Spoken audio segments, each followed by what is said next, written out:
말씀 씨앗을 심어요. 사랑하는 친구들, 말씀 씨앗 시간이에요. 오늘 말씀은 마태복음 17장부터 18장까지 말씀이에요. 다 함께 말씀 씨앗 심을게요. 마태복음 17장 6일 뒤에 예수님께서는 베드로와 야고보 그리고 야고보의 동생 요한을 데리고 따로 높은 산에 올라가셨습니다. 그들 앞에서 예수님의 모습이 변화되었습니다. 예수님의 얼굴은 해같이 빛나고 옷은 빛처럼 희게 되었습니다.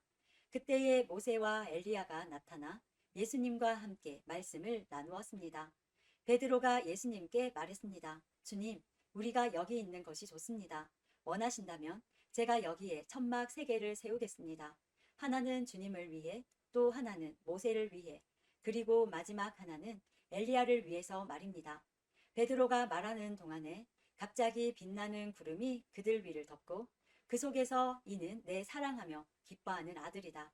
너희는 그의 말을 들어라 하는 소리가 들려왔습니다. 제자들이 그 소리를 듣고 얼굴을 땅에 대고 엎드리며 무서워하였습니다.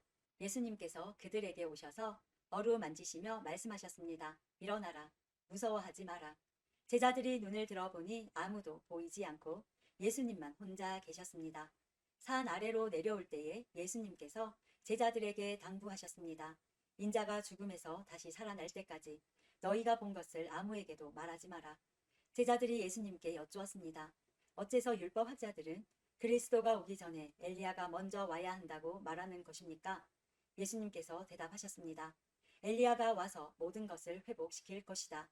그러나 내가 너희에게 말한다. 엘리야는 이미 왔다. 그런데 사람들은 그를 알아보지 못하고 그에게 자기들 마음대로 하였다. 이처럼 인자도 그들로부터 고통을 받을 것이다. 그때서야 제자들이 예수님께서 세례자 요한을 두고 말씀하셨다는 것을 깨달았습니다. 예수님과 제자들이 사람들에게 갔을 때 어떤 사람이 예수님께 와서 무릎을 꿇고 절을 하며 말했습니다. 주님, 제 아들에게 자비를 베풀어 주십시오. 이 아이가 간질에 걸려서 너무나 고생하고 있습니다. 이 아이는 가끔 불에도 뛰어들고 물에도 뛰어듭니다. 제가 이 아이를 제자들에게 데리고 왔었는데 고칠 수 없었습니다. 예수님께서 말씀하셨습니다. 아, 믿음이 없고 뒤틀어진 세대여, 도대체 언제까지 내가 너희와 함께 있어야 하겠느냐? 언제까지 내가 너희를 참아야 하겠느냐? 그 아이를 내게 데리고 오너라. 예수님께서 귀신을 꾸짖으셨습니다. 그러자 귀신이 아이에게서 나가고 그 아이는 즉시 나았습니다. 제자들이 예수님께 따라와서 물었습니다. 어째서 우리는 귀신을 쫓아낼 수 없었습니까? 예수님께서 대답해 주셨습니다. 너희 믿음이 적어서이다. 내가 너희에게 진정으로 말한다. 너희에게 겨자씨 한 알만한 믿음이 있으면 이 산을 향하여 여기서 저기로 움직여라 말할 것이다. 그러면 산이 움직일 것이다. 너희가 못할 일이 아무것도 없을 것이다. 제자들이 갈릴리에 모여 있었을 때 예수님께서 그들에게 말씀하셨습니다. 인자가 사람들의 손에 넘겨질 것이고 사람들은 그를 죽일 것이다. 그러나 3일째 되는 날에 다시 살아날 것이다.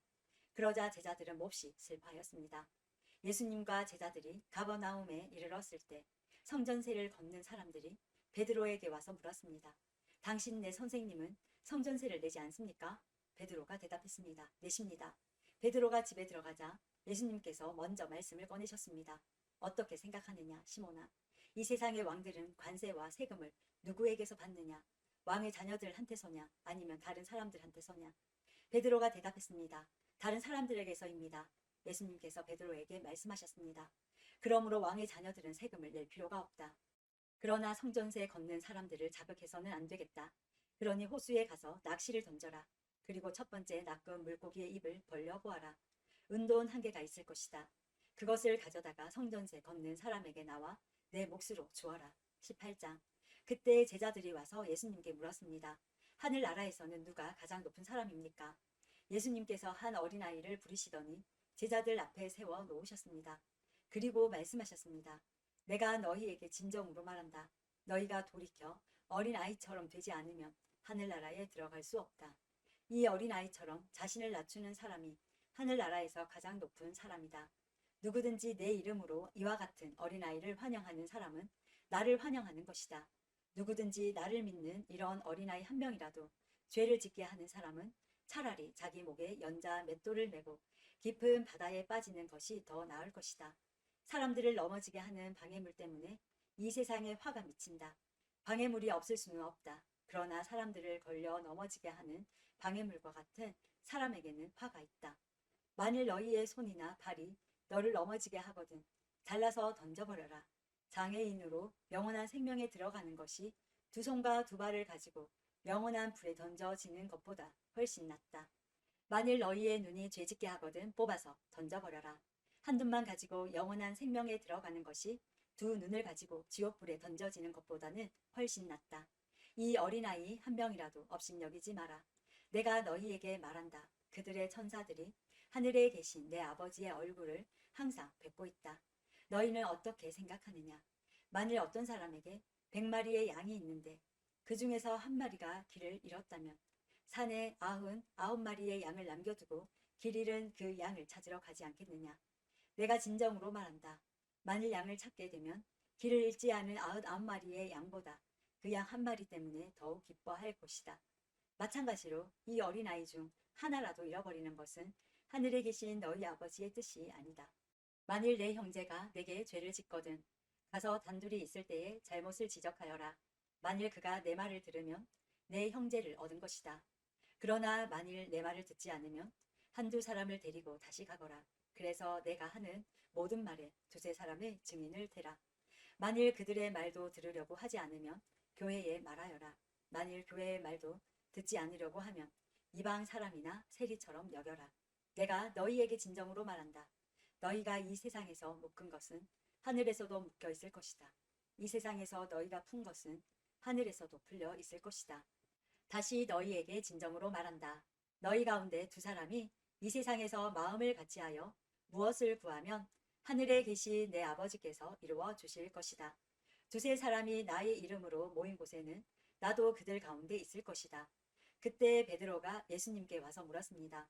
주님, 형제가 제게 죄를 지으면 몇 번이나 용서해 주어야 합니까? 7번까지입니까? 예수님께서 대답하셨습니다. 7번까지가 아니라 7번씩 70번까지라도 용서해 주어야 한다. 그러므로 하늘나라는 자기 종들과 셈을 가리려는 왕에 빗댈 수 있다. 왕이 셈을 시작할 때에 10,000달란트를 빚진 종이 불려왔다. 그 종은 왕에게 돈을 갚을 수가 없었다. 그래서 주인은 종에게 아내와 자녀들과 가진 것을 다 팔아 빚을 갚으라고 명령했다. 종은 주인의 무릎 아래 엎드려 빌었다. 기다려 주십시오. 제가 모든 것을 갚겠습니다. 주인은 그 종을 불쌍히 여기고 풀어주며 빚을 없던 것으로 해 주었다. 그런데 그 종이 나가서 자기에게 100데나리온을 빚진 동료를 만났다. 그는 동료의 멱살을 잡고 말했다. 나에게 빌린 돈을 어서 갚아라. 동료는 그 종의 무릎 아래 엎드려 빌었다. 기다려 주게. 내가 모든 것을 갚겠네. 그러나 그 종은 들어주지 않았다. 가서 동료를 감옥에 넣고 자기에게 빚진 것을 다 갚을 때까지 갇혀 있게 하였다. 다른 동료들이 이 광경을 보고 매우 딱하게 여겨 주인에게 가서 일어난 일을 자세히 말씀드렸다. 그러자 주인이 그 종을 불러 말했다. 이 악한 종아, 내가 나에게 빌기에 내가 내 모든 빚을 없던 것으로 해주었다. 내가 내게 자비를 베풀었던 것처럼 너도 내 동료에게 자비를 베풀어야 하지 않느냐. 그 주인은 매우 화가 나서 그 종을 감옥에 넣고 자기에게 빚진 것을 다 갚을 때까지 감옥에 있게 하였다. 이와 같이 너희가 형제를 마음으로부터 용서하지 않는다면 하늘에 계신 내 아버지께서도 너희에게 이같이 하실 것이다. 오늘도 말씀 씨앗 모두 잘 심었어요. 우리 내일 또 만나요.